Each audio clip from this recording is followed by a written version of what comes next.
The costumes, the hair. There's only one ABBA. And after decades of going their own way, the Swedish supergroup is back. He shaped the sound of a generation, yet was never its poster boy. While others took the spotlight, he built the soul of the music behind the glass. From silent studios to world stages, Benny Andersson lived through the rise, the unraveling, and the rebirth of one of pop's most iconic bands. But the story he's only now telling isn't about disco balls or sequins. It's about exhaustion, regret, fractured love, and the painful silence that followed the applause. After decades of speculation, Benny has spoken, and his truth is deeper, sadder, and more revealing than anyone expected. Building a kingdom of sound.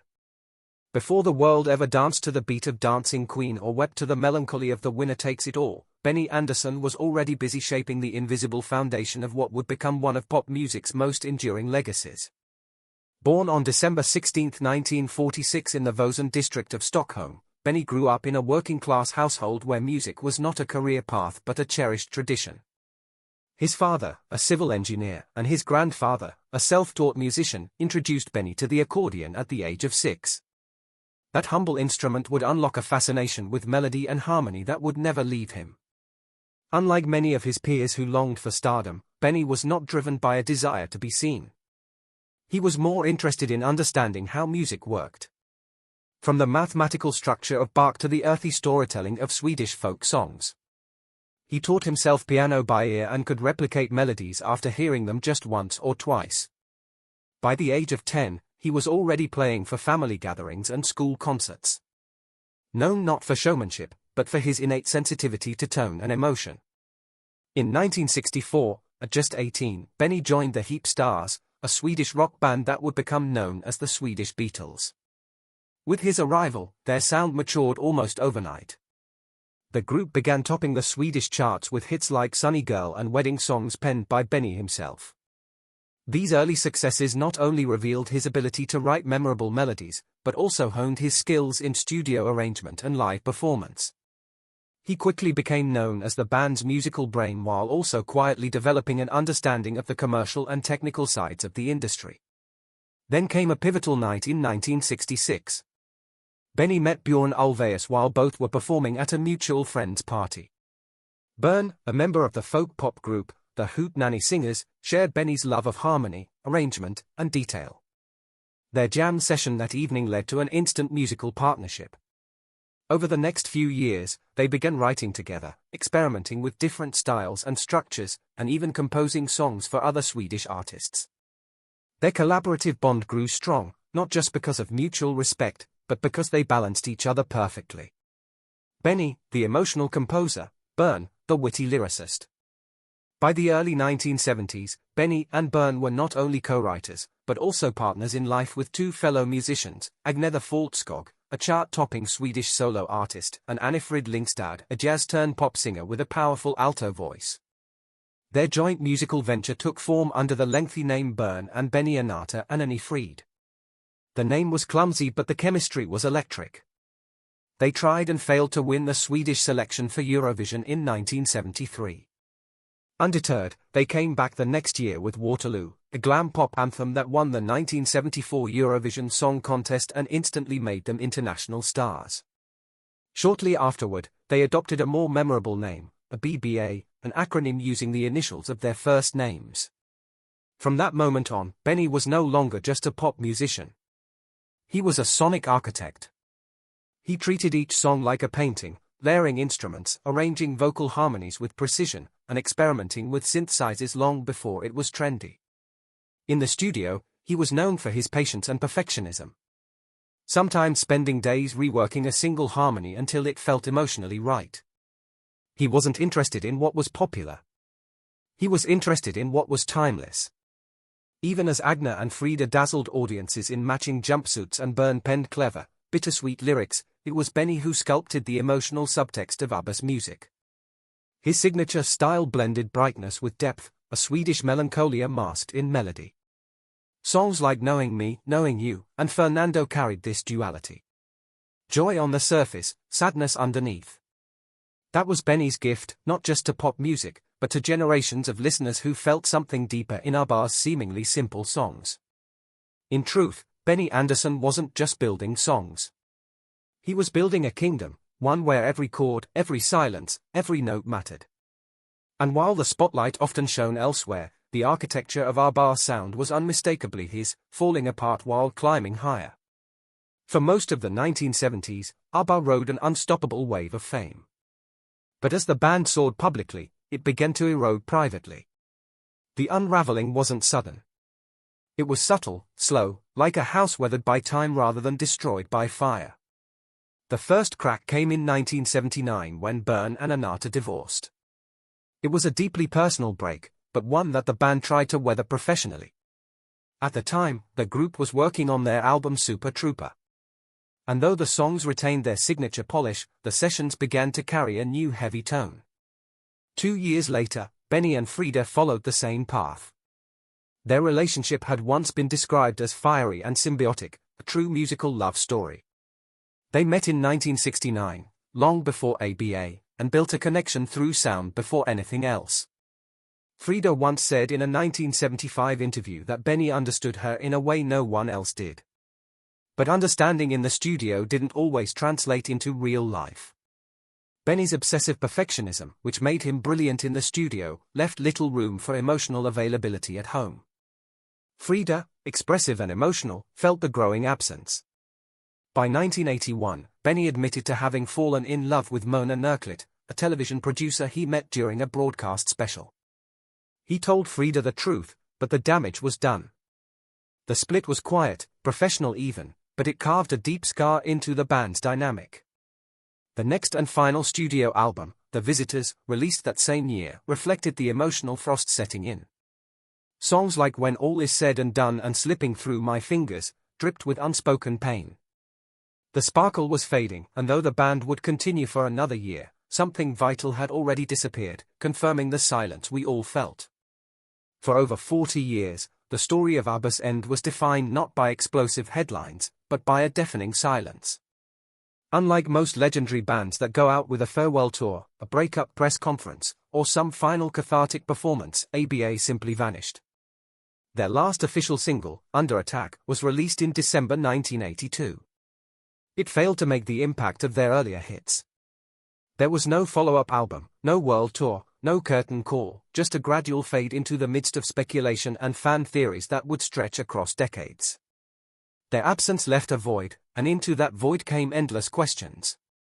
Why did they stop when they were still so successful? Did money tear them apart? Was it personal drama, creative conflict? For years, none of the band members gave a definitive answer. Interviews remained vague. The word hiatus floated around, and their public appearances became rare and cautiously polite. In many ways, ABBA became a myth frozen in time. The perfect pop group that simply ceased to exist without explanation. That changed in November 2024. Benny Andersson, long known for his quiet introspection and avoidance of personal publicity, sat down for an interview with The Guardian. He didn't arrive with a rehearsed narrative. There was no publicist-crafted statement or airbrushed PR spin. Instead, Benny did something rare. He told the truth plainly. We were exhausted, he admitted. Marriages were falling apart. The music was starting to sound unnatural. We needed to stop to preserve ourselves. That simple, unsentimental statement hit harder than any scandal ever could. In just a few words, Benny confirmed what many longtime fans had always suspected. The breakup hadn't come from betrayal or artistic feuding. It had come from emotional depletion. After years of performing, recording, and maintaining the illusion of joy while their personal lives collapsed behind the scenes, the group was drained. Not dramatically, quietly, fatally. Then, in April 2025, Benny gave a follow-up interview to Billboard, offering even deeper insight. He described the band's final 2 years, 1981 and 1982, as uninspired work days. What had once been vibrant collaboration had turned into routine. He and Bern were still writing, but without the same energy or purpose. The songs came more slowly. The studio sessions were shorter. Everything had started to feel like a job, not a passion. Even more telling was how Benny framed the group's decision to stop. He didn't call it a failure. He didn't romanticize it. He described it as an inevitable unraveling. It wasn't sustainable anymore. He said, we couldn't go on pretending, not to each other, not to ourselves. This acknowledgement wasn't just illuminating. It was healing. For decades, fans had heard that final ABBA albums like The Visitors felt different, more introspective, more melancholic. Songs like One of Us, Like an Angel Passing Through My Room, and The Day Before You Came didn't just sound sad. They were sad. There was a heaviness in the lyrics and arrangements that betrayed something deeper than pop trends. Listeners felt it, even if they couldn't name it. Benny's confession validated that feeling. The ache, the sense of something unraveling beneath the polished surface wasn't a projection. It was real. What's striking is that none of Benny's revelations carried bitterness. He didn't place blame on Bern, Anata, or Frida. Instead, he spoke of the band's end like a natural conclusion, like a beautiful machine that had run its course. We had done what we could do, he said. There was nothing left in us to give it honestly. For fans, it was the closure they never knew they needed. The mystery was no longer mysterious. The silence had a reason. And most importantly, the pain that had echoed through our bar's final songs now had a name.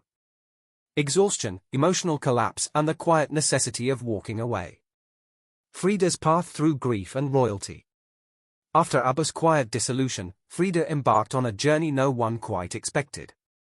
In 1992, she married Prince Henrik Rousseau-Royce of Plan, becoming a member of European royalty. The Swedish press went into a frenzy. How could the same woman who once ruled disco floors now be living in a Swiss castle, attending balls and banquets? But life as a princess wasn't the fairy tale it appeared to be. Frida struggled with the rigidity of aristocratic expectations. The spontaneity and emotion that defined her as a performer didn't fit into the structured world of royalty. And then came the deepest heartbreak of her life.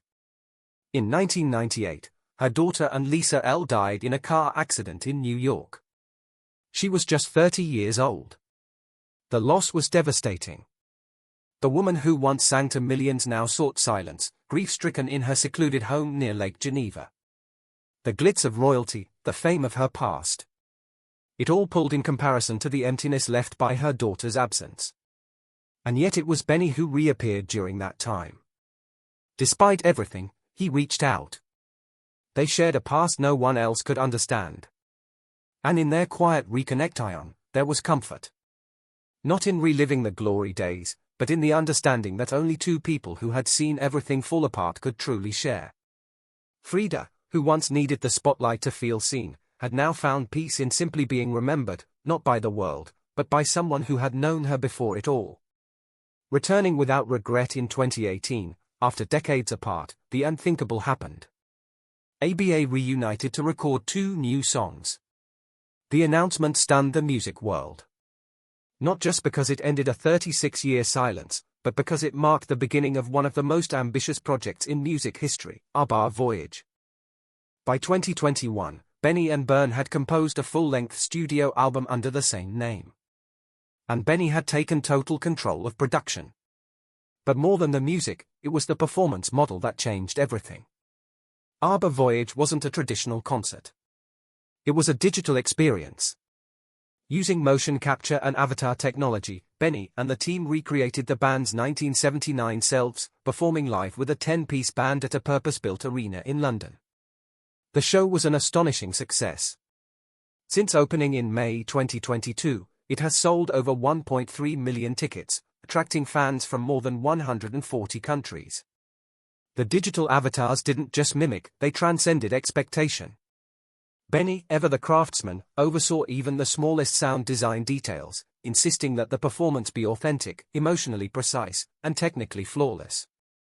And perhaps most remarkably, the band declined a $1 billion offer for a live tour. They didn't want to chase the old high. Instead, they redefined performance on their terms. The avatars, like Benny himself, didn't need to be seen to be felt. The music spoke for them as it always had, letting the music speak the truth. Now at 78, Benny Andersson no longer hides behind perfect harmonies or studio walls.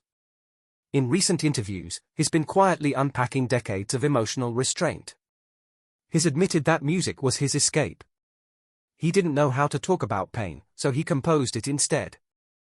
He once said, "I gave my best lines to songs, not to the people who needed to hear them from me."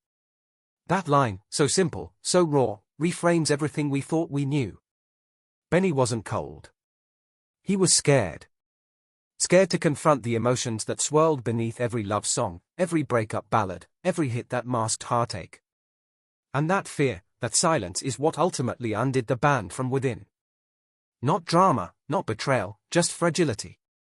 The kind of human softness that fame never prepared them to handle. But there's beauty in his honesty. Because by finally saying these things aloud, Benny is doing what ABBA never did, offering closure. He's telling us that it was never about perfection. It was always about survival. The music didn't save them from their pain. It was how they lived through it.